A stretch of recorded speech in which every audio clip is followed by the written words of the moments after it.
آپ نے جب ان کو پڑھنا شروع کیا، اللہ رب العزت ان اسماء مبارکہ کی برکت سے تمہیں روزی بھی دیں گے، تسخیر خلائق کا معاملہ بھی ہوگا، جلب قبولیت بھی اللہ پاک تمہیں مرحمت فرمائیں گے، عزتیں آپ کی بڑھ جائیں گی، اللہ پاک عزت میں اضافہ کریں گے، اور اللہ رب العزت تمہارے حق میں اچھے فیصلے کریں گے۔ بسم اللہ الرحمن الرحیم، اللہم یا رحمان یا رحیم و یا ارحم الراحمین، وصلی علی من ارسلتہ رحمۃ للعالمین۔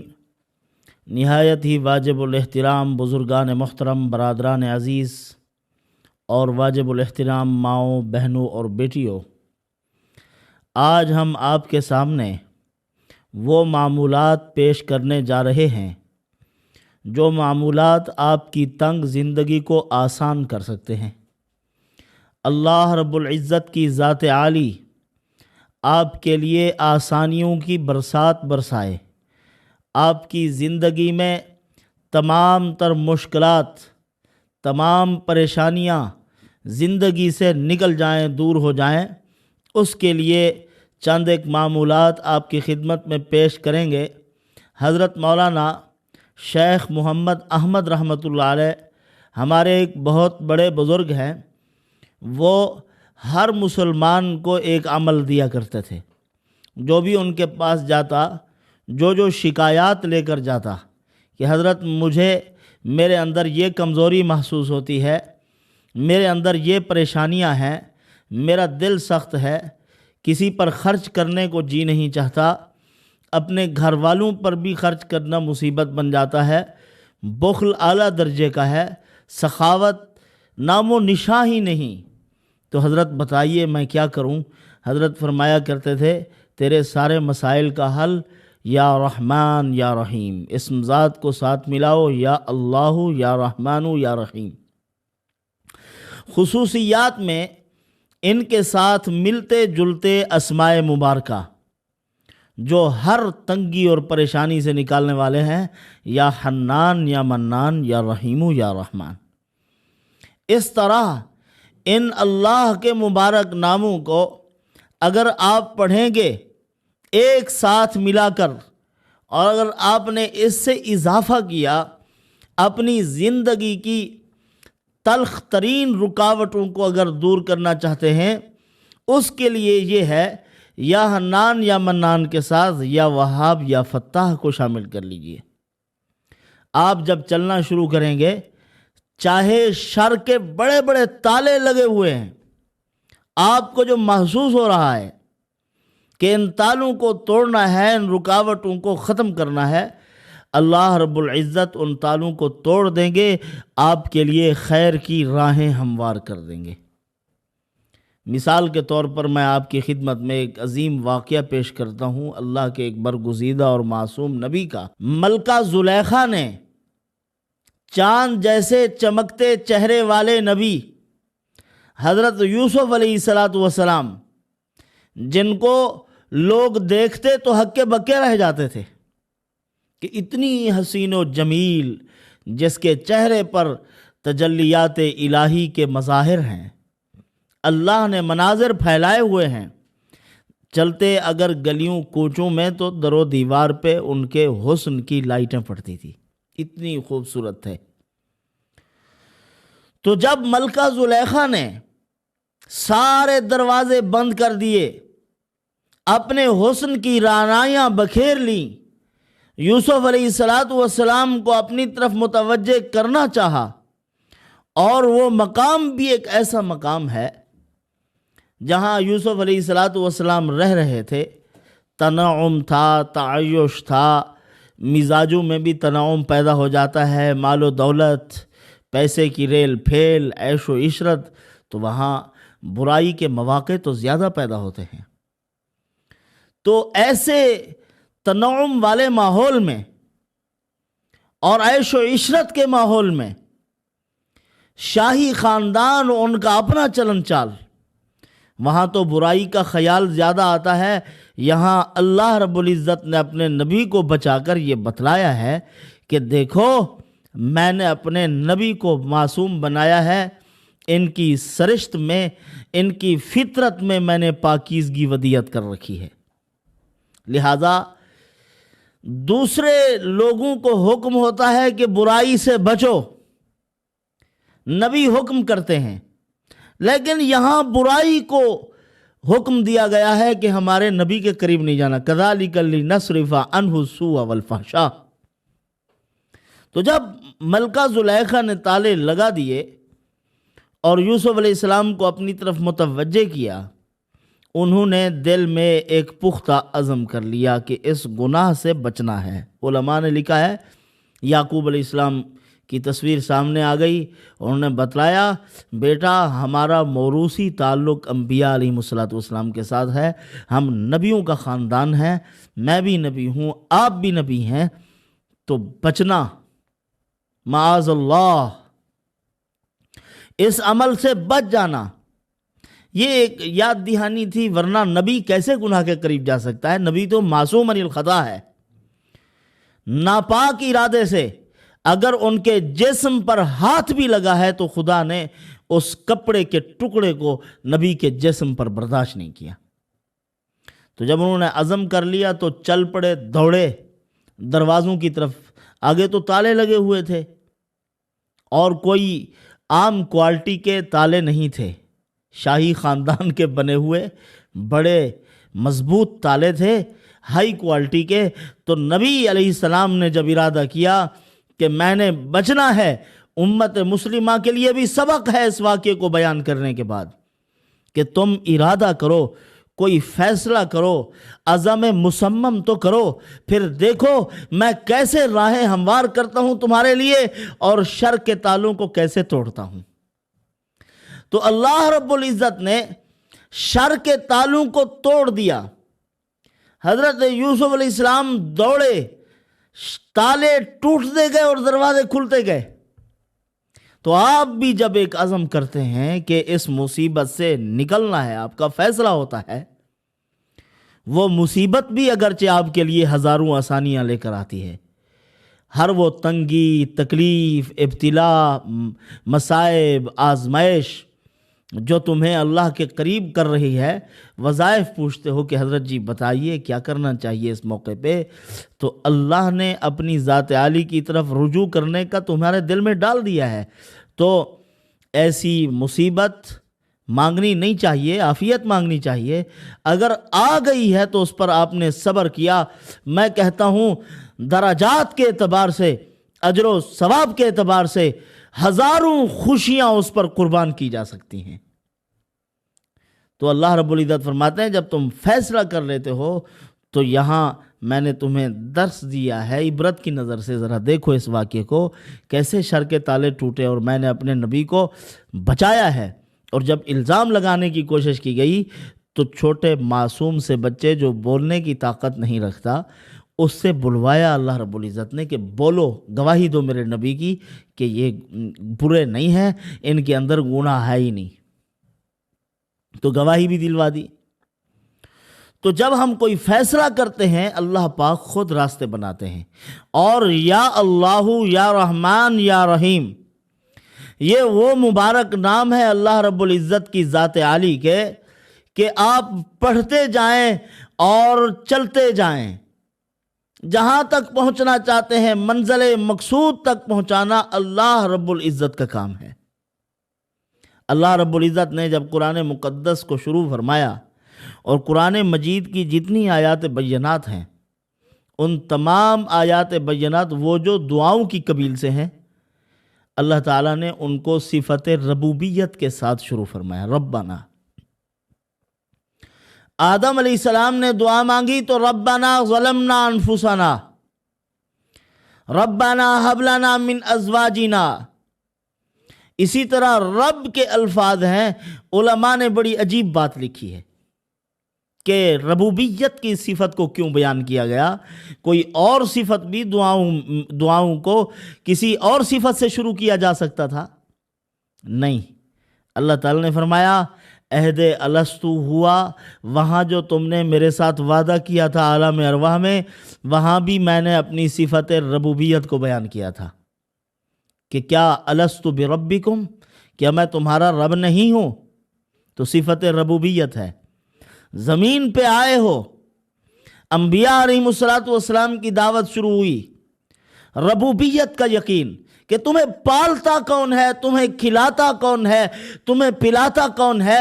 علماء نے لکھا ہے تخلیق سے لے کر تکمیل تک جتنے مراحل ہیں ان تمام مرحلوں میں پرورش بھی وہی کرتا ہے، تربیت بھی وہی کرتا ہے، روزی بھی وہی پہنچاتا ہے. تم جہاں کہیں بھی ہو، روئے زمین کے کسی کونے میں آپ ٹھہرے ہوئے ہو، اللہ رب العزت فرماتے ہیں مستقرہا و مستودعہا. آج روزی پہ بندشیں لگ رہی ہیں، یہ وہم پرستی ہے. یاد رکھیے ہمارے گناہ تو رکاوٹ بنتے ہیں. جب انسان گناہ کرتا ہے، علماء نے لکھا ہے جنگل کے جانور اور درندے بھی کہتے ہیں اے انسان تیرا ستیہ ناز ہو، تو نے گناہ کیے، تیرے گناہوں کی نحوست کی وجہ سے بارشیں نہیں برسی اور گھاس چارہ نہیں ہوا، پھلوں پھولوں کا نقصان ہوا، ہماری روزی کا بھی نقصان ہو گیا ہے تیرے گناہوں کی وجہ سے. ظہر الفساد فی البر والبحر.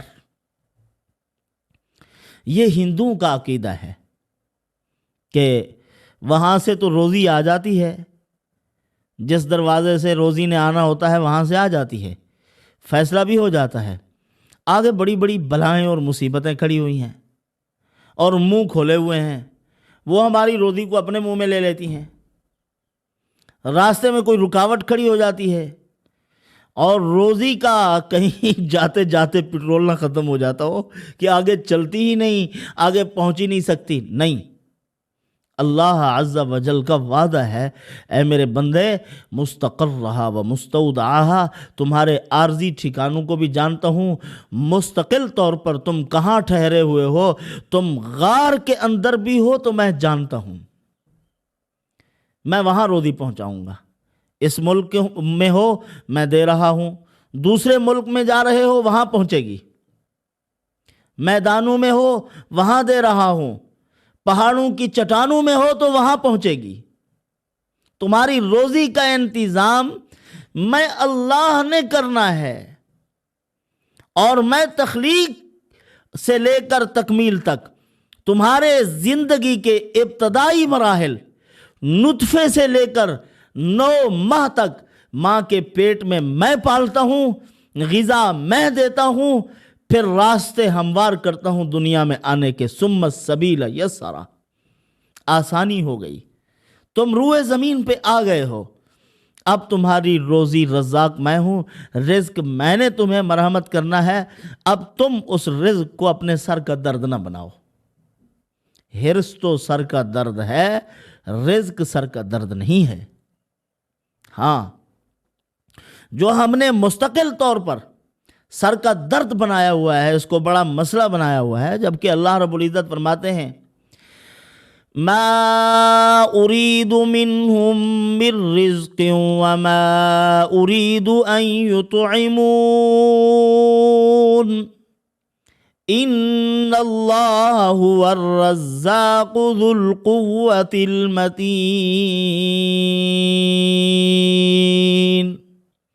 اے میرے بندو، میں تم سے رزق نہیں چاہتا کہ تم کماؤ مجھے دو، جیسا کہ عام دستور ہے. پہلے دور میں غلام جاتے تھے، کماتے تھے تو آقا کھاتا تھا، آقا کے لیے کماتے تھے، آقا کے لیے لے کر آتے تھے. عبد مکاتب بنائے جاتے تھے جن کو کہا جاتا تھا اتنی کما کے تم ہمیں دے دو، ہم تمہیں آزاد کریں گے. اللہ پاک فرماتے ہیں میری بارگاہ میں یہ دستور نہیں ہے، میں تو خود کھلانے والا ہوں، میں تو خود پلانے والا ہوں، تمہاری روزی رزاق میں خود ہوں، تمہیں رزق عطا کرنے والا میں ہوں، میں تم سے کچھ نہیں مانگتا، تمہیں عطا کرنے والا ہوں. ان اللہ هو الرزاق ذو القوة المتین. یہاں قوت اور متانت، متین کسے کہتے ہیں؟ جس کو اپنی پیدا کی ہوئی تخلیق کردہ چیزوں پر پوری دسترس اور کنٹرول حاصل ہو. ایسا نہیں کہ اس کے قبضے سے نکل گئی ہے، کسی اور نے قبضہ کر لیا ہے، جادوگر نے لکیریں لگائی اور آپ کا رزق منتقل کر دیا دوسری جانب. نہیں، آپ کی روزی آپ کا مقدر ہے، آپ تک پہنچ کر رہے گا۔ رحمان اس کو کہتے ہیں جو دشمن کو بھی رزق دینے والا ہے۔ جو مخلوقات کے تقاضے اور ان کی ضروریات ہیں، ان کی ان ضروریات کو پورا کرنے والا، سمجھنے والا کہ اس کو اب اس وقت میں کیا چیز ضرورت ہے اور میں نے کیا دینا ہے۔ ماں کے پیٹ میں بچہ ہوتا ہے، اس کے مطابق اس کی غذا اس کو وہیں مہیا کی جاتی ہے، اور جب باہر آتا ہے تو کتنے مسائل کھڑے ہو جاتے ہیں آج کل۔ ڈاکٹر کہتے ہیں یہ تو نہیں لگانا چاہیے تھا آپ کو دودھ، یہ لگانا چاہیے تھا، اس کا پیٹ تھوڑا سا خراب ہو گیا، مسلسل مسائل ہیں۔ وہاں تو کچھ نہیں تھا، اس کو معلوم ہے اس کو کیا کھلانا ہے، اس کو کیا پلانا ہے، اس کی صحت یہاں کیسے بنانی ہے۔ وہ ذات عالی اپنی رحمت سے جو کچھ ترتیب بناتی ہے اسی کے مطابق چلاتی ہے، کوئی مسئلہ ہی درپیش نہیں آتا۔ تو اسی لیے قناعت بھی سیکھو۔ قناعت کیا ہوتی ہے؟ جو اللہ نے تمہیں عطا کر رکھے ہیں، جو اسباب ہیں، جو روزی کے وسائل ہیں، ان پہ راضی رہنا سیکھو۔ اگر تمہارے اندر حرص آ گیا تو پھر زندگی میں کسی لمحے آپ کو سکون میسر نہیں ہو سکتا۔ یاد رکھیں، اپنا سکون بھی برباد کریں گے، اور آپ کے ارد گرد ماحول میں رہنے والے جتنے لوگ ہیں آپ سب کا سکون برباد کر کے رکھ دیں گے۔ حب الدنیا رأس کل خطیہ، دنیا کی محبت، دنیا کی حرص ہر گناہ کی جڑ اور بنیاد ہے۔ اسی سے ہم تباہی کے دہانے جا رہے ہیں۔ جو کچھ اللہ نے دے رکھا ہے ہم اس پہ راضی کیوں نہیں ہیں؟ اس پہ خوش رہنا چاہیے۔ ہاں، اللہ کی ذات عالی سے مانگنا کبھی نہ چھوڑیے۔ لم یسأل اللہ یغضب علیہ، رحمان اس ذات کو کہتے ہیں جو اس سے سوال نہ کرے اس پر ناراض ہو جائے کہ تو مانگتا کیوں نہیں ہے مجھ سے۔ دنیا کا یہ اصول ہے، اگر ان سے کچھ مانگا جائے تو ناراض ہو جاتے ہیں، بار بار مانگتے ہو، زج کرتے ہو، تنگ کرتے ہو، تکلیف پہنچاتے ہو۔ کبھی ہم دینے کے موڈ میں ہوتے ہیں، کبھی نہیں ہوتے، تو تم ہر وقت مانگنے کے لیے بیٹھے ہوئے ہو۔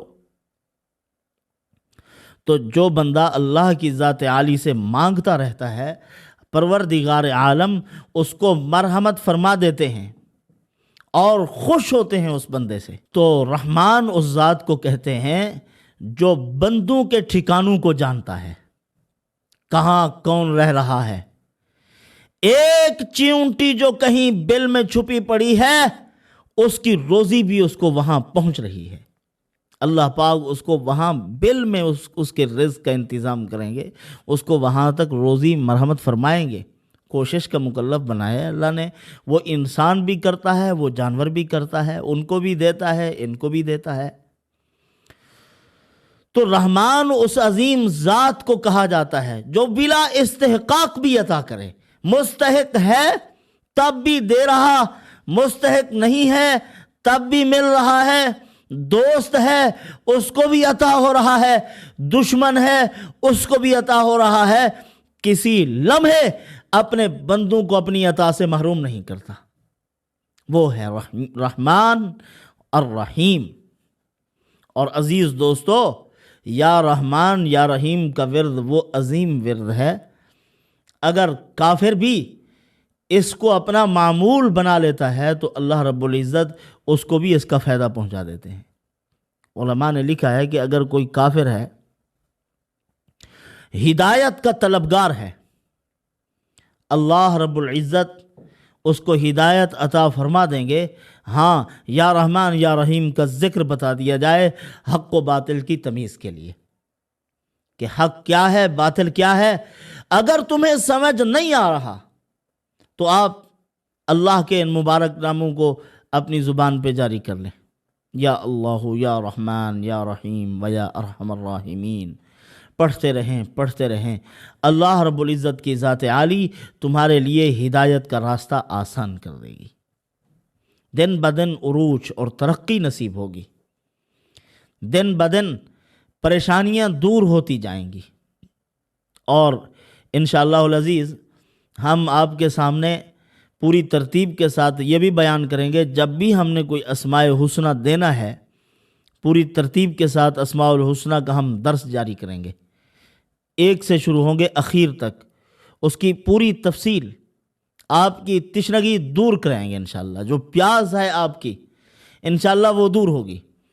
اللہ کا نام دیا، اس کا معنی، اس کا مفہوم، اس کے خواص، اور اس نام کے ساتھ ساتھ ہم اس نام کے مطابق درود پاک بھی آپ کو بتائیں گے کہ یہ مبارک درود ہے، اس کو پڑھو انشاءاللہ العزیز۔ اس کا آپ کو بہت فائدہ ہوگا، درود بھی ساتھ پڑھو گے، اس نام مبارک کو بھی ساتھ پڑھو گے، اسماء الحسنہ کے ورد اور ذکر کا فائدہ بھی ہوگا، تو انشاءاللہ بہت بے شمار فوائد آپ کو حاصل ہوں گے۔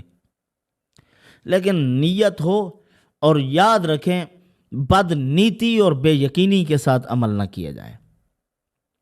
آج کل ہر ایک آدمی کو یہ شبہ رہتا ہے کہ ہم تو معمول کرتے ہیں، لیکن معمولات کا فائدہ نہیں ہو رہا، پتہ نہیں آپ کس فائدے کو دیکھ رہے ہیں، اللہ پاک آپ کو کیا مفاد دے رہے ہیں۔ اللہ رب العزت کی ذات عالی اپنا نام لینے والوں کو تو محروم رکھتے ہی نہیں ہیں۔ یہی ہمارے ایک بہت بڑے اللہ والے نے، بزرگ نے کہا تھا، ایک آدمی نے کہا حضرت پڑھ تو رہا ہوں فائدہ تو کوئی نہیں ہو رہا، فرمایا یہی کوئی کم فائدہ ہے کہ تمہیں اپنا نام لینے کی اس ذات نے توفیق دے رکھی ہے، یہ تو بہت بڑا فائدہ ہے، یہ تو عظیم فوائد میں سے ہے۔ تو اللہ رب العزت نے جسمانی بھی روحانی بھی ہر قسم کی ہماری ضروریات کو پورا کرنے کا فیصلہ کیا ہے۔ ہمیں سیراب کرنے کے لیے تو اللہ نے قرآن عطا فرمایا۔ انسان کو پیدائش سے لے کر موت تک زندگی کے جتنے مسائل ہیں، جن جن مسائل سے انسان کو گزرنا ہے، جن جن پریشانیوں سے انسان کو گزرنا ہے، ان تمام پریشانیوں کا حل اللہ عز و جل نے قرآن مقدس میں رکھا ہے۔ اللہ رب العزت قرآن مجید میں اس کا حل رکھتے ہیں، اور بندوں کو حکم ہوتا ہے کہ تم ان کو پڑھو، قرآن مقدس کو پڑھو، تمہیں سیراب کیا جائے گا، تمہاری ضروریات کو پورا کیا جائے گا، تمہاری پریشانیاں دور کر دی جائیں گی۔ اللہ عز و جل حکم فرماتے ہیں، پڑھنا چاہیے۔ یہی الفاظ جو ہیں قرآن مقدس کے اندر اللہ کی تجلیات ہیں، یہ بیش بہا خزانہ ہے۔ اللہ رب العزت نے یہ مبارک قرآن مقدس جو ہمیں عطا فرمایا ہے، اس کو پڑھنے سے ہر مسئلے کا حل معلوم ہوتا ہے، ہر پریشانی سے نکلنے، ہر الجھن سے نکلنے کا راستہ پیدا ہوتا ہے۔ لیکن ہم پڑھتے نہیں ہیں، ہم تو مائل بکرم ہیں، کوئی سائل ہی نہیں، راہ دکھلائیں کسے کوئی راہ رو منزل ہی نہیں۔ اگر چلنا کوئی نہ چاہے تو کیا کہا جائے اس کو۔ تو اللہ رب العزت نے ہمیں قرآن مقدس جیسی عظیم دولت مرحمت فرمائی، اور یہ وہ واحد کتاب ہے جس کو کلام الہی ہونے کا شرف حاصل ہے، اور یہ شرف تورات کو حاصل نہیں، انجیل کو حاصل نہیں، زبور کو حاصل نہیں۔ وہ ہیں تو اللہ کی کتابیں، لیکن کلام الہی اللہ کے اندر سے نکلا ہوا کلام، جو ہماری روح کی پیاس کو بجھا سکے، جو ہمارے ہر مسئلے کا حل ہمیں بتا سکے، ہمیں پورا دستور حیات مرحمت کرے۔ جناب والا یہ پروگرام ہے، اس پروگرام پہ عمل کرو اور دنیا کی مشکلات سے نکلو۔ اللہ نے رسول اللہ صلی اللہ علیہ وسلم کی آمد سے پہلے جو لوگوں کا حال تھا، کس طرح وہ زندگی بسر کر رہے تھے، کتنی ذلتوں میں پڑے ہوئے تھے، قرآن مقدس میں اللہ عز و جل نے ان کے بارے میں ارشاد فرمایا کہ انہوں نے توق اپنے گلوں میں ڈالے ہوئے تھے، یعنی ایسی ذمہ داریاں جو اللہ کی طرف سے ہیں ہی نہیں، ایسی مصیبتیں اپنے لیے پیدا کر رکھی تھی۔ جب قرآن آیا اور رسول اللہ صلی اللہ علیہ وسلم کی ذات اس دنیا میں تشریف لائے، رحمت بن کر آئے، جو دنیا کی آخری آس اور امید تھے، رسول اللہ صلی اللہ علیہ وسلم، یہی وہ دروازہ ہے جہاں سے عزت کو حاصل کرنے کا اللہ نے حکم فرمایا ہے۔ اگر عزت چاہتے ہو، میری مقبولیت اور محبوبیت چاہتے ہو، آسمان سے اتری ہوئی مقبولیت اگر تم پسند کرتے ہو تو میرے محبوب صلی اللہ علیہ وسلم کے نقش قدم پر چلو۔ حضور صلی اللہ علیہ وسلم جب تشریف لائے تو حضور نے کیا کیا؟ وَيَضَعُ عَنْهُمْ إِصْرَهُمْ وَالْأَغْلَالَ الَّتِي كَانَتْ عَلَيْهِمْ۔ اللہ رب العزت نے ان کے اوپر پڑی ہوئی مصیبتوں کو اٹھا کے پھینک دیا۔ فرمایا یہ کیا بوجھ تم نے اپنے لیے بنا رکھے ہیں؟ یہ وزن قرآن نے اٹھایا ہے، اٹھا کے پھینک دیا، مخلوق کے لیے آسانیاں پیدا کر دی، بے تکلف زندگی، بالکل کوئی پریشانی ہے ہی نہیں اس میں۔ تکلفات والی زندگی غلامیت کی زندگی ہے۔ ایسی سادہ زندگی اللہ رب العزت نے اس کا ایک نمونہ پیش فرما دیا ہمارے لیے۔ صحابہ کرام جیسا مقدس ترین طبقہ ہمیں پیش کیا کہ ان کو دیکھو، وہ خود کہتے تھے کونو مثلنا، ہماری طرح بن جاؤ۔ اور علماء نے بڑی عجیب بات لکھی ہے، فرمایا دنیا کا سب سے زیادہ جو پریشان شخص ہے، نہ اس کو ڈاکٹر ٹھیک کر سکتے ہیں، نہ ماہر نفسیات ٹھیک کر سکتے ہیں، نہ حکیم طبیب ٹھیک کر سکتا ہے، نہ اس کو سیر و تفریح درست کرتی ہے، کوئی چیز دنیا کی ایسی نہیں جو اس کے لیے باعث سکون بن سکے۔ اسرابی کیفیت ہے۔ اگر وہ خود پڑھا ہوا ہے، وہ خود قرآن مقدس کو اٹھا کے پڑھنا شروع کر دے۔ تہجد کے وقت میں اس کا اہتمام کرو، قرآن مجید کو اٹھاؤ اور پڑھو، اور دیکھو کہ اللہ تعالیٰ نے قرآن مقدس میں کس قدر سکون اور اطمینان رکھا ہے۔ حضرت مولانا الیاس رحمۃ اللہ علیہ فرمایا کرتے تھے، تہجد کے وقت میں قرآن مقدس کو دیکھ کر تلاوت میں جو میں نے نور دیکھا ہے، فرمایا کہ کسی عبادت میں اتنی نور نہیں دیکھا، اتنی نور اللہ نے رکھا ہے۔ وہی نور انسان کے اوپر جب پڑتا ہے، اس کی شعائیں پڑتی ہیں، اس کی تجلیات، انوارات و برکات جب انسان پر پڑھتے ہیں، تو پھر وہ دنیا کا مضطرب ترین انسان جو مشکلات میں پھنسا ہوا ہے، وہ پرسکون زندگی محسوس کرتا ہے، پر لطف زندگی اپنی محسوس کرتا ہے۔ اللہ پاک وہ لذت عطا فرما دیتے ہیں جو دنیا کی کسی بازار میں نہیں ہے، دنیا کے کسی خزانے میں نہیں ہے۔ اللہ تعالیٰ انسان کو وہ مرحمت فرما دیتے ہیں۔ علماء نے لکھا ہے، انسان کی فطرت میں یہ چیز ہے کہ آپ اگر انسان کے ساتھ بیٹھ کر اس کے سامنے غم اور پریشانی کے حالات چھیڑ دیں، وہ پریشان ہو جاتا ہے بیچارہ، حالانکہ اس کو کوئی پریشانی نہیں ہوتی۔ اسی لیے علماء نے لکھا ہے، بعض علماء کا یہ تفرد ہے کہ خبریں نہ دیکھا کرو، دنیا کی پریشانیاں ساری اپنے سر، اور ان کو اٹھانے کا اللہ نے آپ کو مکلف نہیں بنایا۔ دعا کا حکم فرمایا ہے کہ ساری انسانیت کے لیے خیر مانگو، تو وہ ایسے میں ہی پریشان رہتا ہے بندہ۔ ایک آدمی بہت بڑے جنگلات کے افسر تھے، ایک مرتبہ وہ ایک اللہ والے کی خدمت میں حاضر ہوئے، عرض کیا حضرت میں بہت پریشان ہوں۔ حضرت نے فرمایا کہ دیکھو تمہاری پریشانی تو کوئی ہے ہی نہیں، اب آپ چلے جاؤ، ہفتے کے بعد واپس آنا اور مجھے بتانا کہ مجھے جو پریشانیاں ہیں وہ کس نوعیت کی تھی، میری اپنی ذاتی کتنی ہیں اور لوگوں کی کتنی ہیں۔ تو جب وہ ہفتے کے بعد واپس آئے تو کہنے لگے کہ حضرت میری اپنی پریشانی تو کوئی تھی ہی نہیں، ساری لوگوں کی پریشانیاں تھیں۔ فرمایا کیوں پھر لوگوں کی پریشانیاں اپنے سر لیتے ہو؟ تمہارا تو کوئی مسئلہ ہی نہیں تھا، ایسے میں تم نے اپنے لیے مصیبت بنا رکھی تھی۔ تو اسی طرح فرمایا کہ اگر اس کے ساتھ بیٹھ کر، کسی آدمی کے ساتھ بیٹھ کر خوشی کے حالات چھیڑ دو، اس کی دلچسپیوں کے مطابق آپ گفتگو کرنا شروع کر دو تو وہ خوش ہو جاتا ہے۔ تو آپ مجھے بتائیں، انسان کی روح کہاں سے آئی ہے؟ قرآن مقدس کہاں سے آیا ہے؟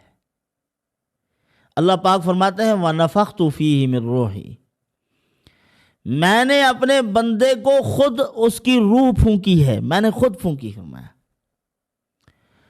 اور قرآن مقدس، یہ روح جو پھونکی ہے اللہ تعالیٰ نے، یہ بھی اللہ کے اندر سے نکلی ہوئی ایک چیز ہے، بہرحال مزید تحقیقات میں نہیں جانا چاہتے۔ قرآن مقدس بھی اللہ کے اندر سے نکلا ہوا ایک کلام ہے۔ جب آپ قرآن کو پڑھنا شروع کرتے ہیں تو آپ کی روح آپ کو بتاتی ہے کہ یہ قرآن اور تیری روح ایک ہی جگہ سے آئی ہوئی ہیں۔ تو روحانی اضطراب اور اندرونی پریشانی کو کون ختم کر سکتا ہے؟ اللہ ختم کرتے ہیں، قرآن کی برکت سے کرتے ہیں۔ قرآن بڑی بابرکت کتاب ہے، ہر عالم میں اثر انداز ہوتی ہے۔ دنیا میں بھی آپ پریشان ہیں تو قرآن مقدس کی برکات کو حاصل کرو، قرآن کے ذریعے سے ان مشکلات کو دور کرنے کی کوشش کرو۔ اور اگر آخرت میں ہے تو اللہ تعالیٰ آخرت کی تمام تر مشکلات اس قرآن مقدس کی برکت سے دور کر دیں گے، قبر کے معاملات بھی آسان ہو جائیں گے۔ ایک واقعہ ابھی آپ کو سناتا ہوں، چکوال کا واقعہ تھا غالباً۔ وہاں ایک شخص کی قبر کھودی جا رہی ہے، قبر کھود رہے تھے تو اسی دوران ساتھ اوپر تو کوئی نشان نہیں تھا، لیکن اندر سے نظر آئی کہ ایک اور قبر ہے یہاں۔ انہوں نے کہا تو قبر تو کھل گئی ہے، ایک شخص کے دل میں تجسس پیدا ہوا کہ یہاں اس پتھر کو اٹھا کے دیکھوں تو صحیح کہ یہ شخص کون ہے۔ اس نے اس پتھر کو ایک طرف کیا اور دیکھا تو اس کو محسوس ہوا کہ یہ تو ہمارے ہی علاقے کا ایک شخص ہے اور فلاں شخص ہے، اور اس کی شکل و صورت اس طرح صاف ستھری اور بے عیب رکھی ہوئی تھی کہ اس نے پہچان لیا کہ یہ فلاں آدمی ہے۔ تو پھر انہوں نے دیکھا کہ اوپر سے ایک لکڑی ہے، جڑ ہے ایک درخت کی، اور اسی سے پانی کا ایک ایک قطرہ ٹپک رہا ہے، اس کے منہ میں داخل ہو رہا ہے۔ تو جب کچھ دیر ہو گئی تو پانی کا قطرہ تو رک گیا، پھر انہوں نے اس کو بند کر دیا اور اپنے گاؤں چلے گئے۔ وہاں جا کے اس عورت سے پوچھا جو اس کی بیوی تھی، فوت ہونے والے کی بیوی، تو اس سے پوچھا کہ اماں محترمہ آپ کے شوہر کا کیا عمل تھا جو کہ قبر میں اس قدر سکون محسوس ہو رہا ہے اس کو، اور بالکل اس کا کفن جو ہے وہ بھی بے عیب ہے، اس کا وجود بھی بے عیب رکھا ہوا ہے، اتنی سلامتی کے ساتھ وہ رکھا ہوا ہے جیسے زندوں کے جسم میں تر و تازگی ہوتی ہے، ایسے ہی تر و تازگی تھی۔ کیا عمل تھا آپ کے شوہر کا؟ تو اس عورت نے بتایا کہ جناب اور تو کوئی عمل نہیں تھا میرے شوہر کا، تو میرے شوہر کا ایک ہی عمل تھا، قرآن پڑھا ہوا نہیں تھا، لیکن صبح کے وقت میں قرآن مقدس کو اٹھا لیتا اور تلاوت شروع کرتا، کہتا کہ اے اللہ تو نے یہ بھی سچ کہا ہے، یہ بھی سچ کہا ہے، یہ بھی سچ کہا ہے، یہ بھی سچ کہا ہے۔ تو اس طریقے سے پورے قرآن مقدس کی زیارت کرتا تھا۔ تو اللہ رب العزت نے اسی کا بدلہ مرحمت فرمایا ہے۔ تو دیکھیں قرآن مقدس کی عالم برزخ میں کیا اثرات ہیں، یعنی دنیاوی مسائل سے، دنیاوی الجھنوں سے بھی انسان کو نجات دلاتا ہے، اور آخرت میں قبر میں جتنے مسائل ہیں ان کو بھی قرآن مقدس حل کرتا ہے۔ یہ تو اس شخص کا انجام بیان کیا گیا ہے جو قرآن پڑھا ہوا نہیں تھا، جو قرآن پڑھے ہوئے ہیں، جن کو روزانہ قرآن مقدس کی تلاوت کی سعادت حاصل ہے۔ قرآن مجید کے الفاظ اور قرآن مقدس کے الفاظ کے اندر ایک پوشیدہ نور ہے۔ علماء نے لکھا ہے ان سیاہ لفظوں کو نہ دیکھو، ان لفظوں کے نیچے ایک چھپا ہوا نور ہے، وہی نور انسان کے دل کے اندر داخل ہوتا ہے، اور اسی نور کے ذریعے سے انسان ایک شخصیت بنتا ہے، اور ایسی شخصیت جو دوسروں کے لیے ایک نمونہ بن سکتی ہے۔ یہ قرآن مقدس کے نور کے ذریعے سے ہوتا ہے۔ علماء نے لکھا ہے کہ آپ اگر کسی کا شعر پڑھتے ہیں تو اس شعر میں آپ کو متکلم کی شخصیت نظر آئے گی۔ ایک آدمی نے کوئی شعر بنایا، ایک ایسے ٹوٹے ہوئے اشعار بنا دیے، آپ کہیں گے کہ یہ پتہ نہیں کس کے اشعار ہیں، بے وقوف ہے، نیچے وہ اپنا نام لکھ دے تو آپ کہیں گے یہ تو کوئی پاگل تھا، بے وقوف آدمی، نادان ہے۔ ہاں، اگر ان اشعار میں بڑی سلاست اور اس کے اندر ایسے مشکل الفاظ کا استعمال اور بڑے جوڑ اور بناؤ کے ساتھ اس نے پوری ترتیب دی، کڑی میں سارے الفاظ پرو دیے اس نے، آپ اس کو دیکھ کے متکلم کی عظمت کا اندازہ لگائیں گے کہ سبحان اللہ، یہ ڈاکٹر علامہ اقبال مرحوم رحمۃ اللہ علیہ کے اشعار ہیں، کمال شخص تھا۔ تو قرآن مقدس کا متکلم کون ہے؟ اللہ کی ذات عالی، جو سب سے بڑھ کر بندے کی نفسیات کو جانتا ہے، کیونکہ پیدا اس نے کیا ہے۔ دیکھیں، آپ کسی چھوٹی سی مشینری کو دیکھتے ہیں، اس کے انجینئر کو معلوم ہے اس کے اندر میں نے کیا کیا باریکیاں رکھی ہیں، کہاں کہاں کون سا پردہ رکھا ہوا ہے، اور اگر کوئی خرابی واقع ہوتی ہے، نیا آدمی اگر اس کو کھولنے کی کوشش کرے گا، صحیح سمجھے نہ سمجھے، سارا یعنی بنانے کے علاوہ وہ بگاڑ کے رکھ دے گا۔ اس کو کیا بنائے گا، اس کو کچھ سمجھتا ہی نہیں ہے، اس کو کچھ معلوم نہیں کہ کون سا پردہ کہاں فٹ ہونا ہے۔ تو اللہ رب العزت کی ذات عالی انسان کی تمام نفسیات اور اس کے تمام پرزوں کو جانتی ہے کہ یہ کیسے کہاں فٹ آئے گی چیز۔ تو اس نے ہدایات کے لیے قرآن مقدس مرحمت فرمایا۔ جیسے آپ ایک شیشی لیتے ہیں، آپ دوائی لیتے ہیں، مثلا ایک سیرپ لے رہے ہیں، سیرپ کے اوپر ہدایات لکھی ہوئی ہیں، استعمال کرنے کے طریقے لکھے ہوئے ہیں، اور ساتھ یہ بھی لکھا ہوا ہے ڈاکٹر کی ہدایت کے مطابق استعمال کیجئے۔ اسی کو کہا کرتے تھے حضرت حکیم الامت رحمۃ اللہ علیہ کہ بابا، اگر طب اکبری پر عمل نہیں کرو گے تو صحت ٹھیک نہیں رہے گی، اور اگر تم قرآن مقدس پر عمل نہیں کرو گے تو تمہاری روحانی صحت بگڑ جائے گی، پھر تمہیں بنانے والی دنیا میں کوئی طاقت نہیں ہے۔ انقلاب آ رہے ہیں، انقلاب جا رہے ہیں، وہ آ رہا ہے تو معیشت ٹھیک ہو رہی ہے، وہ آیا تو معیشت خراب ہو گئی، پٹرول مہنگا ہو گیا، ساری چیزیں مہنگی ہو گئی، پیٹرولیم مصنوعات مہنگی ہو گئی ہیں۔ یہ ساری ذلتیں تبھی مقدر بنتی ہیں جب ہم قرآن کو پس پش ڈالتے ہیں۔ تو یا اللہ، یا رحمان، یا رحیم کا ورد کیجئے اور اپنی پریشانیاں دور کیجئے۔ اللہ تعالیٰ کے کرم کو دعوت دیجئے کہ اے پروردگار، ہم تیری رحمت کے مستحق ہیں، اپنی رحمت والا معاملہ فرما دے۔ اے اللہ، اگرچہ ہم گناہ گار ہیں، لیکن گناہ گاروں پہ تو تیری رحمت نے برسنا ہے، اور کہاں برسے گی۔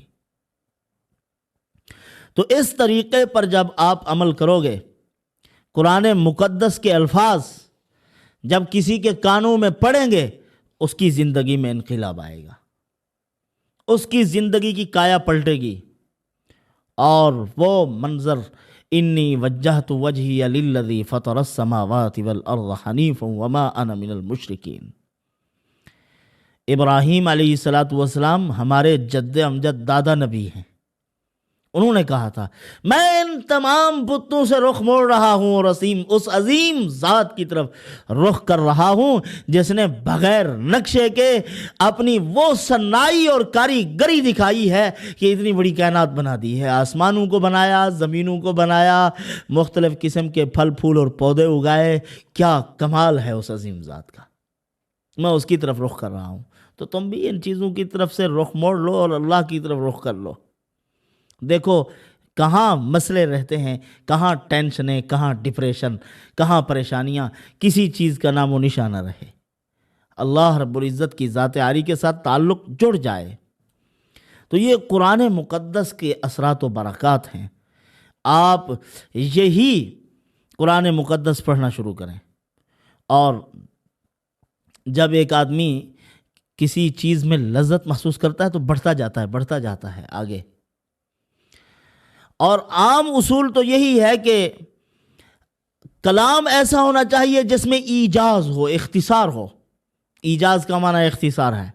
خیر الکلام ما قل و دل، بہترین کلام وہ ہے جو تھوڑا سا کلام ہو، مطلب مفہوم سمجھ میں آ جائے بس۔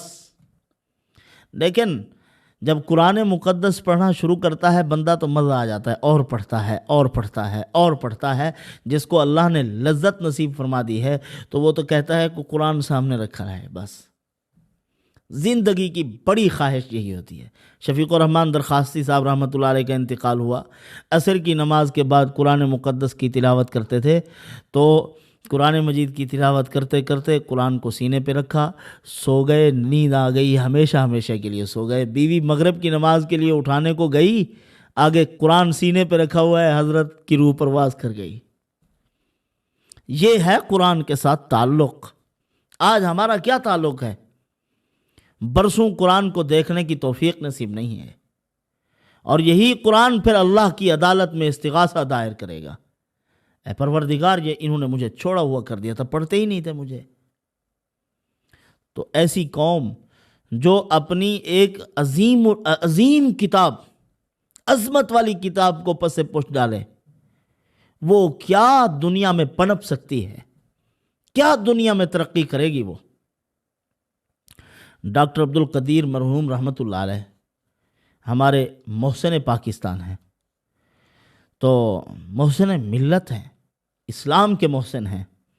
انہوں نے ہمارے ملک کو ایٹمی پاور بنایا تھا، تو ان کا دماغ کا آپریشن تھا جس میں لوگوں کا بچنا بڑا مشکل ہو جاتا ہے۔ ایسے مریض جو ہوں ان کو پہلے کہہ دیتے ہیں کہ لکھ کے دے دو، زندگی اللہ کے ہاتھ میں، کچھ معلوم نہیں ہے، ٹھیک ہو گئے تو تمہارا نصیب، ورنہ دنیا سے رخصت ہونا ہے۔ لیکن ڈاکٹر عبد القدیر صاحب رحمۃ اللہ علیہ کے سامنے جب ڈاکٹر جاتے تھے تو بڑے مطمئن ہو کے بیٹھے ہوتے تھے، وہ ہنس رہے ہیں، مسکرا رہے ہیں، ان کو ایسے محسوس ہو کہ کچھ ہے ہی نہیں۔ تو ڈاکٹر عبد القدیر رحمۃ اللہ علیہ کی بیوی سے ڈاکٹروں نے پوچھا تھا کہ کیا بات ہے اس میں، کیا راز ہے، اتنی حوصلہ ہے اس شخص کے اندر، زندگی میں ہم نے ایسا مریض نہیں دیکھا۔ تو اس نے بتایا کہ صبح کے وقت اٹھتے ہیں، روزانہ بلا ناغہ قرآن مجید ترجمے والا سامنے رکھ کے قرآن کی تلاوت کرتے ہیں، ترجمہ ساتھ ساتھ پڑھتے ہیں۔ آپ ان کے پرانے کالم دیکھ لیں، جب بھی وہ کالم لکھتے تھے اور آیت نمبر لکھتے تھے کہ فلاں آیت نمبر کا مفہوم ہے، یہ قرآن کے ساتھ تعلق تھا۔ الحمدللہ آپریشن ان کا کامیاب ہو گیا تھا، بڑے مطمئن تھے، بالکل ٹھیک ہو گئے تھے۔ تو قرآن انسان کے اندر حوصلہ پیدا کرتا ہے۔ آج قرآن کے نہ ہونے کی وجہ سے بے حوصلہ ہیں ہم۔ آپ دیکھیں اپنی نسل نو کو، ماں باپ کس قدر خوف زدہ ہیں اپنے بیٹے سے کہ اگر اس کی خواہشات، اس کے مطالبات پورے نہ کیے جائے، خدا جانے کون سا لمحہ ہو ہم اپنے اس جگر گوشہ، اپنے اس جگر کے ٹکڑے سے کبھی ہاتھ نہ دھو بیٹھے، یہ دنیا سے چلا نہ جائے، اپنے آپ کو مار نہ دے۔ اس قدر کے واقعات ہو رہے ہیں۔ وجہ کیا ہے؟ قرآن سے دوری، قرآن سے دوری ہے۔ تو قرآن مجید کو جب پڑھیں گے تو اطمینان بڑھتا جائے گا، سکون آئے گا، پڑھنا جی چاہے گا۔ حضرت موسیٰ علیہ السلام سے اللہ پاک نے فرمایا ما تلک بیمینک، آپ کے ہاتھ میں کیا ہے؟ انہوں نے فرمایا یا عصای اتوکا علیہا واہش بہا علی غنمی ولی فیہا مآرب اخری، بس یہی کہتے کہ یا عصا، یہ لاٹھی ہے، عصا ایک لکڑی ہے، بس نہیں۔ فرمایا یا اللہ، آپ کی ذات عالی کے ساتھ گفتگو کرتے ہوئے مزہ آ رہا ہے، کلام کو بڑھاتے گئے۔ تو آج تو ایک پاؤ پڑھنا بھی ہمارے لیے مشکل ہے، آگے جانا ہی نہیں ہے، کیونکہ لذت نصیب نہیں ہے قرآن مقدس کی۔ تو بہرحال حضرت مولانا محمد احمد رحمۃ اللہ علیہ زندگی کے ہر مشکل مسئلے میں فرماتے تھے یا اللہ یا رحیم یا رحمان یا رحیم پڑھا کرو، کوئی مشکل نہیں رہے گی زندگی میں، رقیق القلب ہو جاؤ گے، تمہارے دل نرم ہو جائیں گے، مخلوق خدا کی خیرخواہی کرنے والے بن جاؤ گے، اور مخلوق خدا سے ذلتوں کو دور کرنے والے بنو گے، سختی ختم ہو جائے گی۔ اور یا اللہ یا رحمان یا رحیم کے کرشمے اور رب العالمین کے کرشمے بے شمار ہے اس کائنات میں۔ سرنگ کھودی جا رہی تھی ایک جگہ، تو سرنگ میں اپنا بم پھٹائے جاتے ہیں تاکہ راستے بنے آگے۔ انہوں نے پھٹایا تو ایک پتھر تھا گول گول، وہی اوپر کو اڑا، باقی پتھر ادھر ادھر ہو گئے، وہ جو گول اور خوبصورت پتھر تھا وہ اڑتا گیا۔ اب وہ اس پتھر کو لے آئے گے، اس پتھر کے اندر کوئی خاص راز ہے، یہ ٹوٹا بھی نہیں۔ اس پتھر کو توڑا، نیلی قسم کی مخلوق وہاں سے نکل پڑی، نیلا رنگ تھا ان کا، اور وہاں بند پتھر میں روزی کون دے رہا ہے؟ سبحان من قسم الرزق فلم ینسا احد، وہ روزی تقسیم کرتا ہے، کسی کو بھولتا نہیں ہے۔ کون کہاں ہے، اس کو کہاں روزی پہنچانی ہے۔ سیر و تفریح کے لیے گئے ہوئے تھے، غالباً ایک ڈاکٹر تھے، تو بیوی بھی ساتھ تھی، بچے بھی ساتھ تھے، تو چل پھر رہے تھے، تو ایک پتھر ان کو اچھا لگا، انہوں نے اپنے روم کے اندر آ کے رکھ دیا اس کو کہ یہ اچھا لگتا ہے، خوبصورت ٹیبل پہ رکھا نمائش کے لیے۔ عرصے کے بعد اس گھر میں ایک جھاڑو دینے والی جھاڑو دے رہی تھی، تو وہ پتھر گر پڑا، ٹوٹا، تو اس کے اندر سے ایک جانور نکلا، اور اس کے منہ میں اس کی غذا بھی اللہ نے مرحمت فرما رکھی تھی۔ عجیب قسم کے مناظر اللہ نے اس دور میں بھی دکھا رکھے ہیں۔ موسیٰ علیہ السلام کے بارے میں یہی ہے۔ اب رحمان وہ ہے جو رزق کو بندے تک پہنچائے بڑی کرم نوازی اور مہربانی کے ساتھ، راستے میں دنیا کی کوئی طاقت اس کو روک نہ سکے، کوئی رکاوٹ اس کے آگے آڑے نہیں آ سکتی، اس نے اس تک پہنچانا ہے۔ یہ اللہ کا لطف کرم اپنے بندوں پر عطا بے انتہا اس کی مہربانی ہے کہ اپنی بندوں کے روزی کا انتظام بھی کرتا ہے اور مخلوق تک رزق کو پہنچاتا بھی ہے۔ آپ دیکھیں، رب العالمین وہ ہے جو تخلیق سے لے کر تکمیل تک پرورش کرے اور ہر مخلوق کو اس کے مطابق علم بھی دے، روزی بھی دے، ساری چیزیں ان کو مرحمت فرمائے۔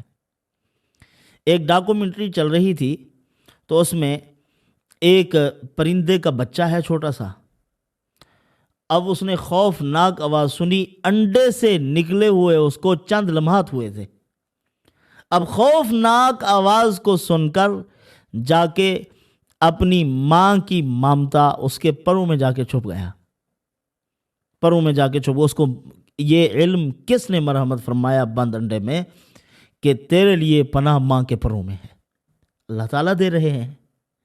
یہ علم اللہ پاک ہی دیتے ہیں۔ شیر کا بچہ پیدا ہوتا ہے، 3 ماہ تک آنکھیں نہیں کھولتا، 3 ماہ پڑا ہوا ہے، اس کو کسی چیز کا کوئی ڈر نہیں ہے، کوئی خوف نہیں ہے، روزی اس کو مل رہی ہے۔ شہد کی مکھی کیا کاریگری کرتی ہے، کس طرح تدبیر اور ایک منظم نظام کے ساتھ وہ چلتی ہیں۔ آپ کسی آدمی کو کہیں کہ جناب والا آؤ، ہم آپ کو 2 سال تک ایک ڈپلومہ کرواتے ہیں، اور آپ نے ان پھلوں اور پھولوں کے رس کو نچوڑنا ہے اور اس کے اندر سے آپ نے ہمیں شہد تیار کر کے دینی ہے، دنیا کی کوئی طاقت تیار نہیں کر سکتی۔ ان چیزوں کو بنانے میں سائنسدان ناکام ہو چکے ہیں۔ اللہ نے اس کو علم مرحمت فرمایا، جا فلاں پھول پہ تو نے بیٹھنا ہے، فلاں قسم کا رس تو نے چوسنا ہے، تیرے رس سے کتنی مادے پیدا ہوں گے، کن کو خارج کرنا ہے، کن کو شہد بنانا ہے، اور ان کی عمر کیا ہے۔ یہ مکھیوں کا فارم بنانے والے جو لوگ ہیں وہ کہتے ہیں شہد کی مکھی کی عمر یعنی 2 ماہ ہے، ایک جو پیدا ہوئی 2 ماہ کے اندر اندر وہ ختم ہو گئی، نئی پیدا ہو گئی، وہ بڑھتی رہی، اسی طرح کا ایک سلسلہ ہے جو چلتا رہتا ہے۔ وہ ختم ہو گئی، نئی مکھی آ گئی، اور مکھی آ گئی، اور مکھی آ گئی، 2 مہینے کے اندر اندر ختم ہو گئی۔ تو اللہ رب العزت نے ان کو حکم فرمایا ہے کہ تم نے میری مخلوق کی، میرے بندوں کی خدمت کرنی ہے، ان کے لیے تو نے شہد تیار کرنا ہے، اور کسی قسم کی 2 نمبری نہیں ہونی چاہیے، اس کے اندر کوئی ملاوٹ۔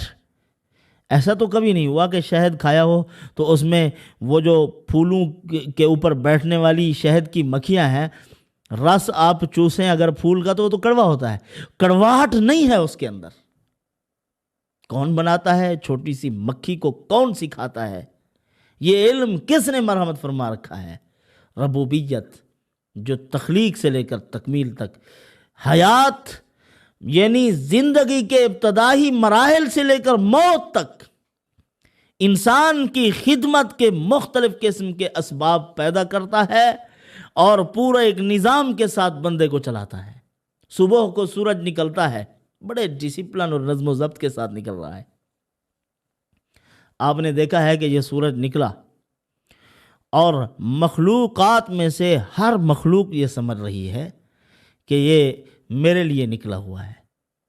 انسان سمجھتا ہے سورج مجھے فائدہ پہنچا رہا ہے، اور اسی طرح پرندے سمجھتے ہیں ہمارے انڈوں کو سینکا جا رہا ہے، اور اسی طرح دیگر مخلوقات، برف یہ سمجھتی ہے کہ مجھے پگھالا جا رہا ہے، انسان کے لیے پانی کا انتظام کیا جا رہا ہے، اور فصل، لہلہاتے پودے یہ سمجھتے ہیں کہ ہماری خدمت کے لیے سورج نکلا ہے۔ ایک چھوٹی سی چونٹی بھی اگر اپنی بیل سے سر نکال کے دیکھے تو وہ یہی سمجھتی ہے یہ نظام عالم اللہ نے میرے لیے چلایا ہے۔ بڑے نظم و ضبط اور ڈسپلن کے ساتھ چل رہا ہے۔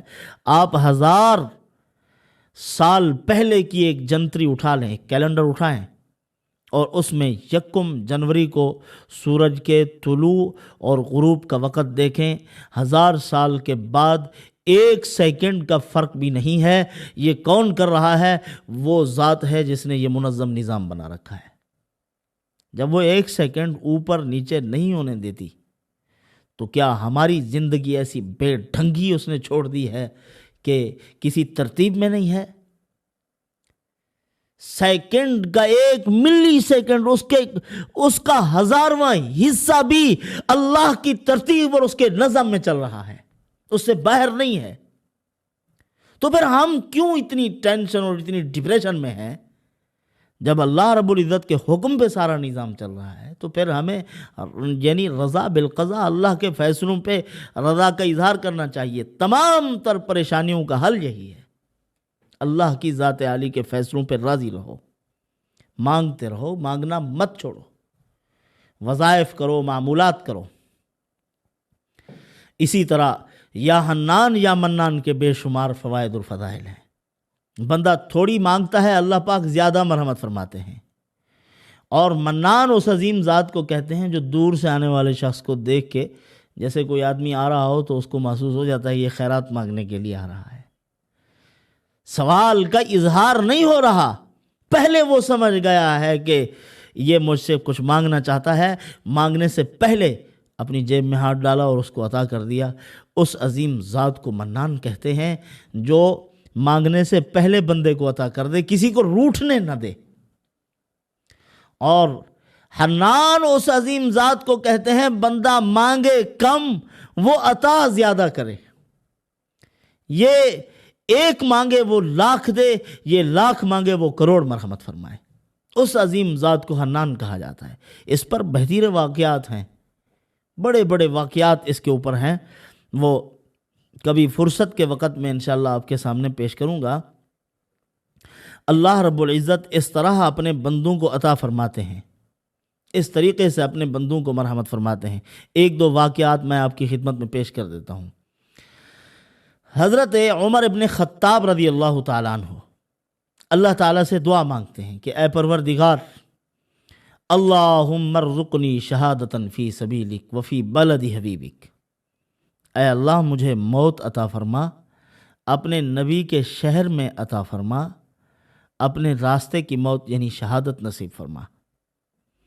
اللہ رب العزت نے موت بھی عطا فرمائی، مدینہ منورہ میں عطا فرمائی، مسجد نبوی میں عطا فرمائی، مصلی رسول پر عطا فرمائی، اور پھر روضہ رسول اللہ میں دفن ہونے کا شرف مرحمت فرمایا۔ مانگا تو تھا تھوڑا، عطا کیا ہے زیادہ۔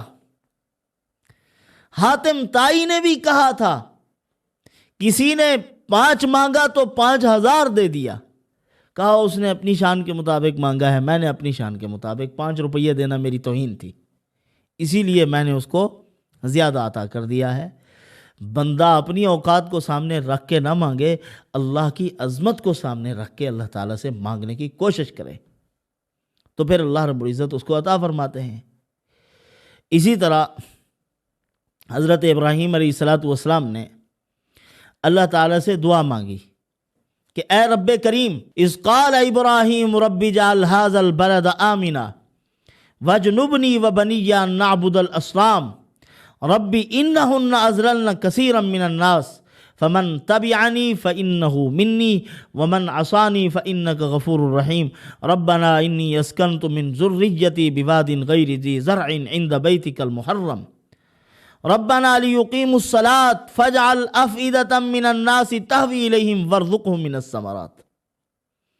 اے اللہ، میں یہ اپنا خاندان یہاں بربیابان لقدق میدان میں چھوڑ کر جا رہا ہوں، اے رب کریم میں آپ سے مانگتا ہوں کہ آپ میرے اس خاندان کو رزق عطا فرما دیں، وارزقہم من الثمرات، پھلوں کی روزی دے دیں۔ یہ ثمرات تو صرف پھلوں کو کہا جاتا ہے نا، ثمرہ، لیکن اللہ رب العزت نے فرمایا ہے میرے نبی آپ نے مجھ سے مانگ لیا ہے، آپ نے تھوڑا مانگا میں زیادہ دوں گا۔ کتنی عطا فرمایا؟ فرمایا کہ ورزقہم من الثمرات، میں ثمرہ کائنات کے نتائج اور خلاصے یہاں مرتب کروں گا۔ جہاں بھی روئے زمین پر کوئی قیمتی سے قیمتی چیز بن رہی ہے، میں اے ابراہیم آپ کی دعا کی برکت سے میں اس کو مکہ مکرمہ میں پہنچاؤں گا۔ آج کائنات کی سب سے قیمتی ترین چیزیں آپ کو وہاں حرم مکی میں ملیں گی، اور روئے زمین کا جو پھل سب سے پہلے ٹوٹتا ہے قیمتی سے قیمتی، اللہ پاک اس کو حرم شریف میں پہنچاتے ہیں۔ تو اللہ رب العزت نے فرمایا کہ ثمرات اور نتائج مرتب کروں گا، میری رضا کی جستجو کے لیے جو آئیں گے ان کو یہاں ہی ملے گا، سب کچھ یہاں ملے گا۔ اور حنان وہ عظیم ذات ہے جو اپنی ذات عالی کے لیے قربانی دینے والوں کو بہت زیادہ عطا فرمائے۔ من ترک للہ شیئا عوضہ اللہ خیرا منہا، جو کوئی چیز اللہ کی رضا کے لیے ترک کر دے اللہ رب العزت اس سے بہتر عطا فرمائے۔ سلیمان علیہ السلام کو دیکھیے، نماز کا وقت ہے، گھوڑے پالے ہوئے ہیں، اور وہ بھی دین ہے، گھوڑے پالنا بھی دین تھا، جہاد کے لیے استعمال ہوتے تھے۔ اور پہلی شریعتوں میں اور ابتدائی اسلام میں بھی گھوڑوں کا گوشت حلال تھا، جائز تھا وہ ان کو کھانا استعمال کرنا۔ بعد میں رسول اللہ صلی اللہ علیہ وسلم نے ان کو حرام قرار دیا کہ اگر یہ ذبح ہوتے رہے تو پھر یہ گھوڑے کم پڑ جائیں گے، اور ہمارے جو یہ جہاد ہو رہا ہے اور اس کے لیے جو تیاریاں ہوتی ہیں اس کے لیے یہ مال ضرورت ہے، پھر تو مفاد عامہ پہ زد پڑے گی نا، بہت بڑا نقصان ہے۔ تو ان گھوڑوں کی دیکھ بھال میں لگے ہوئے تھے۔ نماز کا ٹائم ہو گیا، عصر کی نماز تھی ان کی، سورج غروب ہونے لگا تو حضرت کو غصہ ہوا کہ میری نماز چھوٹ رہی ہے اور اس مال و دولت کے لیے چھوٹ رہی ہے۔ فَطَفِقَ مَسْحًا بِالسُّوقِ وَالْأَعْنَاقِ، اسی وقت تلواریں اٹھائی اور ان کو کاٹنا شروع کر دیا، گھوڑوں کو، ان کی گردنیں اور ان کے پاؤں انہوں نے کاٹنے شروع کر دیے۔ علماء نے لکھا ہے یہ مطلب نہیں ہے کہ بس ان کو کاٹنا ہی شروع کر دیا تھا، یعنی ترتیب کے ساتھ ان کو ذبح کرنا شروع فرمایا تھا کہ اب ان سب کو خیرات ہی کر دینی ہے، بس کوئی ضرورت نہیں ہے۔ جو مال اللہ کی رضا کے اندر رکاوٹ بنتا ہے، ہمیں اللہ کے احکامات سے روکتا ہے، تو پھر اس کی کوئی ضرورت نہیں ہے فرمایا۔ تو اللہ رب العزت نے فرمایا اے میرے نبی سلیمان علیہ السلام، آپ نے اگر میرے لیے یہ قربانی دی ہے، دنیا کی ایک عظیم و شان سواری کو آپ نے میری رضا جوئی کے لیے ترک کر دیا، ان کو قربان کر دیا ہے، اس قربانی کا بدلہ آپ کو عطا کر رہا ہوں۔ اس پہ آپ اس کی پشت پہ سوار ہوتے، ایک جگہ سے دوسری جگہ تک، ایک ملک سے دوسرے ملک تک جانا بھی ایک دن کے اندر مشکل ہو جاتا تھا۔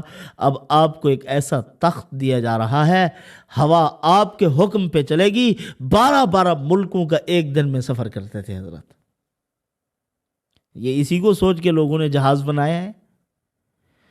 تو جو قربانی دے گا، کوئی چیز اللہ کی رضا کے لیے قربان کرتا ہے، تو اللہ پاک اس سے بہتر نعمت مرحمت فرماتے ہیں۔ اسی طرح اللہ رب العزت اپنے بندوں کے لیے انتظامات کرتے ہیں، قربانیاں دینے والوں کو بے انتہا عطا فرماتے ہیں۔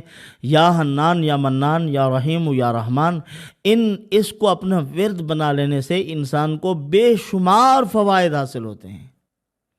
اللہ کی رحمانیت اور رحیمیت کو سوچا کرو کہ کس قدر وہ مہربان ہے، کتنی اپنے بندوں کے لیے انتظام کرتا ہے، اپنی مخلوقات اللہ رب العزت نے کس قدر مخلوقات، کتنی مخلوقات کے مفاد کے لیے، کسی کی پشت پہ سوار ہو رہے ہو، کسی کو ذبح کر کے استعمال کر رہے ہو، اس کا گوشت کھا رہے ہو، ان کے چمڑوں کو استعمال کر رہے ہو، اس کے جوتے بنا رہے ہو، اپنے لیے لباس بنا رہے ہو، ان کے خیمے بنائے جاتے تھے چمڑے کے، یہ ساری چیزیں تمہارے لیے ہیں، اور تمہیں اللہ نے کس لیے پیدا فرمایا ہے؟ اپنی رضا کے لیے، کہ ساری کائنات کی نعمتیں، کھیتیاں سرسبز ہیں تیری غذا کے واسطے، چاند سورج اور ستارے ہیں ضیاء کے واسطے، یہ سارا جہاں تیرے لیے اور تو خدا کے واسطے، اللہ تعالیٰ نے تجھے اپنے لیے بنایا ہے۔ آب رسانی کا نظام دیکھیے، پانی کو کیسے اللہ رب العزت نے سمندروں سے اٹھایا، بلند و بالا پہاڑوں پہ برسایا، کچھ کو برف بنایا، باقی پانی کو اللہ رب العزت نے آبشاروں، چشموں، ندی نالوں، دریاؤں کے ذریعے سے ہم تک پہنچایا ہے، اور زمین کے سوتوں میں اللہ نے ڈالا اس کو، یعنی زمین کی گہرائیوں میں اللہ رب العزت نے اس کی رگوں میں پانی کو دوڑا دیا ہے۔ تم اپنے گھر میں گڑھا کھودو اور پانی نکالو، تو اس پانی کو کسی نے روکا ہے؟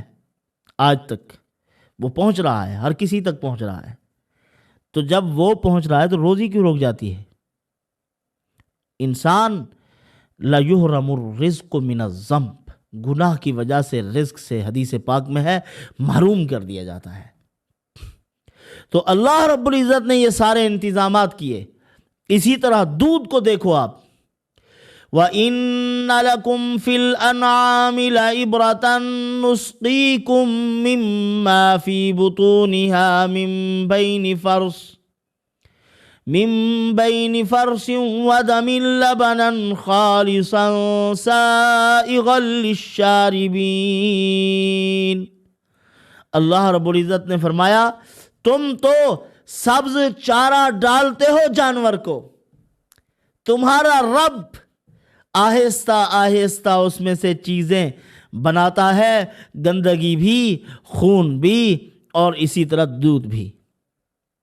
گندگی کو معدے میں دوڑا دیا گیا اور خون کو رگوں میں دوڑا دیا گیا، اور دودھ کو اللہ رب العزت نے تھنوں میں دوڑا دیا ہے۔ خون کی سرخی بھی نہیں ملنے دی، گندگی کی بدبو بھی نہیں ملنے دی۔ اللہ پاک نے فرمایا یہ لو میرے بندو، یہ صاف شفاف دودھ استعمال کرو، یہ ہے، اس کو پیو دودھ کو اور میرا شکر ادا کرو۔ تو اللہ رب العزت نے کس طرح انتظامات کیے، دنیا کے سائنسدانوں کو آج تک یہ راز معلوم نہیں ہو رہا کہ گھاس سے دودھ کیسے بن رہا ہے۔ کڑوے پھولوں پہ بیٹھنے والی شہد کی مکھی، اس کے پیٹ کے اندر سے میٹھا شہد کیسے نکل رہا ہے، اور جگنو کی دم کیسے چمک رہی ہے۔ یہاں حرارت کا نام و نشان نہیں ہے، چمک رہی ہے۔ اللہ رب العزت نے ہر ایک چیز کے مناسب ان کو صلاحیت مرحمت فرما رکھی ہے، اور ساری مخلوقات کو اللہ نے انسان کی خدمت کے لیے پیدا کیا ہے۔ تو ہمیں چاہیے کہ ہم اللہ رب العزت کی ذات کو کثرت سے یاد کریں، یا اللہ، یا رحمان، یا رحیم، اور یا حنان، یا منان، ان کا کثرت سے ورد کریں تاکہ ہماری مشکلات دور ہو جائیں، پریشانیاں دور ہو جائیں۔ اور آپ نے جب ان کو پڑھنا شروع کیا، اللہ رب العزت ان اسماء مبارکہ کی برکت سے تمہیں روزی بھی دیں گے، تسخیر خلائق کا معاملہ بھی ہوگا، جلب قبولیت بھی اللہ پاک تمہیں مرحمت فرمائیں گے، عزتیں آپ کی بڑھ جائیں گی، اللہ پاک عزت میں اضافہ کریں گے، اور اللہ رب العزت تمہارے حق میں اچھے فیصلے کریں گے۔ یعنی جو فیصلے اب اللہ رب العزت کے مجموعی طور پر مسلمانوں کی ذلت کے فیصلے ہو رہے ہیں، تو پھر تمہارے حق میں فیصلے آئیں گے آسمان سے۔ تو اگر یہ چاہتے ہو تو ان اسماء مبارکہ کو، اللہ کے ناموں کو، اللہ کے احکامات کے مطابق زندگی بسر کرنے کو تیار ہو جاؤ، پھر اللہ رب العزت تمہیں بے انتہا نعمتیں عطا فرمائیں گے، مالا مال کر دیں گے، تمہاری پریشانیاں دور ہو جائیں گی۔ اللہ پاک ان معروضات پہ عمل کی توفیق عطا فرمائے۔ وما علینا الا البلاغ۔